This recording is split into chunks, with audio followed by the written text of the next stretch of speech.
কেন্দ্র করে সব থেকে বড়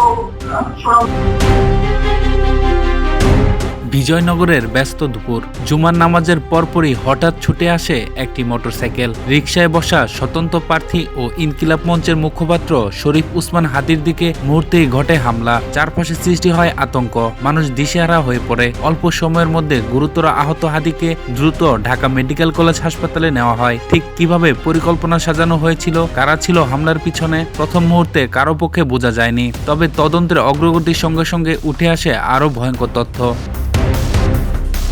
ডিসি মোহাম্মদ হারুনা রশিদ জানান, বেলা 2টা 10 থেকে 20-র মধ্যে রিকশাযোগে হাদি কোথাও যাচ্ছিলেন। ঠিক সেই সময়ে পিছন থেকে মোটরসাইকেল আসা দুই যুবক তার দিকে হামলা চালিয়ে দ্রুত পালিয়ে যায়। পুলিশের সঙ্গে সঙ্গে ঘটনাস্থলের সিসিটিভি ফুটেজ সংগ্রহ শুরু হয়। এর মধ্যে ঢামেকে সমর্থকদের ভিড় বাড়তে থাকে। চিকিৎসকেরা জানান, হাদির অবস্থা সংকটাপন্ন।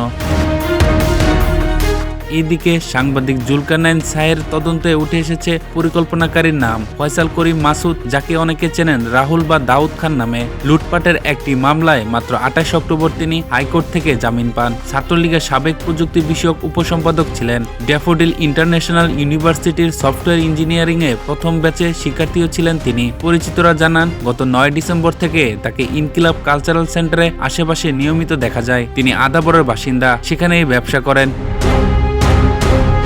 জুলকারনাইন সাহের আরও দাবি করেন, হামলার নেতৃত্বে ছিল ফয়সাল করিম মাসুদ। তার মোবাইল ট্র্যাকিং, আগের চলাফেরার তথ্য ও আশেপাশে ফুটেজ সব মিলিয়ে সন্দেহের কেন্দ্রবিন্দুতে উঠে আসে এই নাম।